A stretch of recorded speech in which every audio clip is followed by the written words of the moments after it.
Well, we're very sorry that this is going to be a very short episode. At least we think it is. We could waffle like there's no tomorrow. So why is it short, Bev? Mum's health. Simple as that. I've spent the last 10 days, I think. Certainly more than a week. Yeah. Just being at your mum's, weren't you, Bev?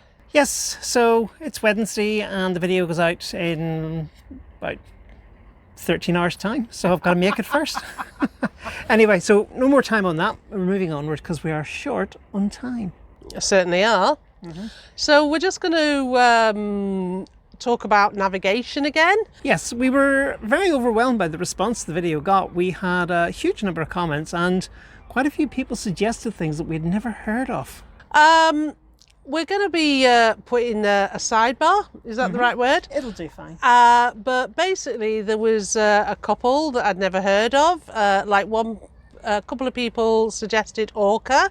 Mm-hmm. A couple of people had suggested Visit My Harbour, which I have actually used because they're very good on the tides just outside here. True, but what we didn't know about Visit My Harbour was that they have a chart service, and not only that, they will sell you a tablet with the charts on it. I didn't know that.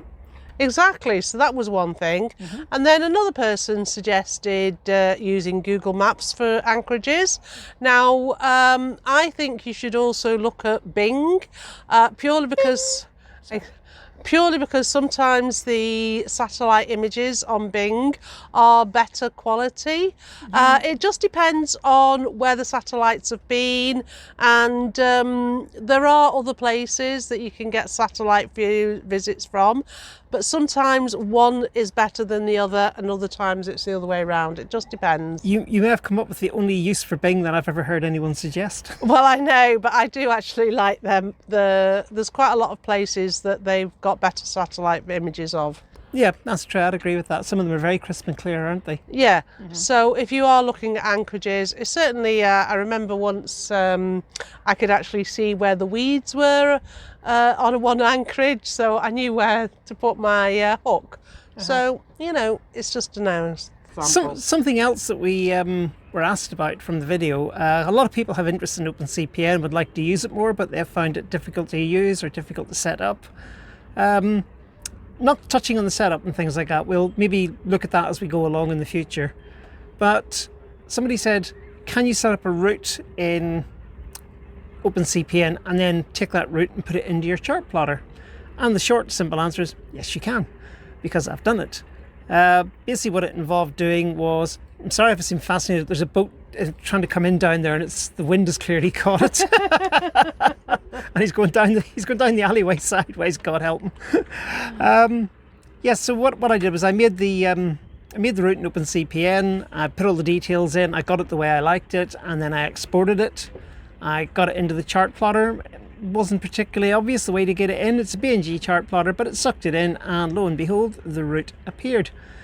The reason I would rather do it in OpenCPN if I could get away with it is because whilst on Star Trek it may look cool to have all these glass fronted panels and they'll go and they all type at 100 words a minute. Anybody who's tried a pad for any length of time will tell you that typing on a glass keyboard is a pain in the butt. So I'd much rather do it in OpenCPN and export it to this, and I can do it. Oh, and on the good news front, the boat has, in spite of the wind, the boat has reversed into its berth, so it's all good news down the alleyway, isn't it? Hasn't crashed. That's always good news. Yeah. Now, one of the things it also did is it does have a print function.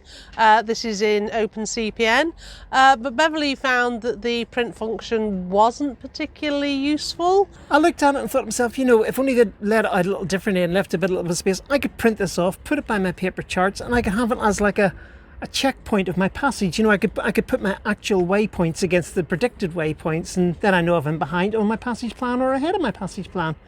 So it just seemed a shame that they hadn't sort of just allowed for formatting a little bit. But it's a generic package, it's got to fit everybody, so I can understand that. However, being the sort of sado that I am, I broke out the integrated development environment, fired up a few codes, a few scripts, and started coding. And I now have my own replacement for it. So I can take the GPX file that I put in the chart plotter and use it to produce a nicely formatted one that I can use for my own passages. Now, it might not be ready for this week's video. It will not be ready for this week's It will video. not be ready for this week's video. However, it should be ready for next week. So, Excuse me. okay. It will be ready at some point in the near future. Okay, it'll be ready in some point in the near future. At an indeterminate time. Yeah, because that's the problem. We are time poor. But, you know, it's something just to keep an eye on this space, and we'll be putting it in our freebies at some point or other. We'll mention it, but basically what happens is you get your route, you print it out, you export it as a GPS, then you can just upload the GPX into the software which I've written, and it'll print you a nicely formatted passage plan checklist.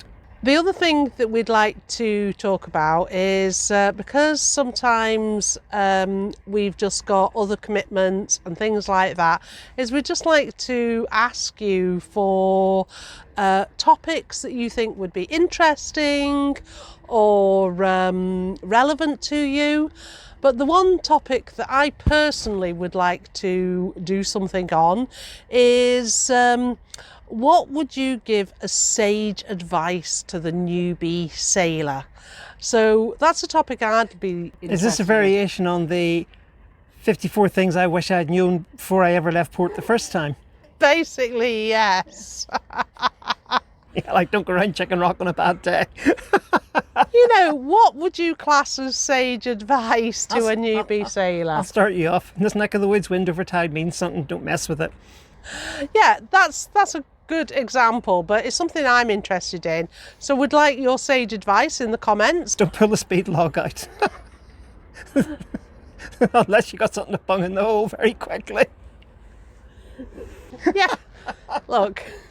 This is what we... myself. I know, but this is what we could mean by sage advice. But anyway, but that's just one topic. But if you've got any other topics that you want us to talk about, do put it in the comments below, and we'll see you in our next video. Sorry it's so short, but that's the way it has to be this week.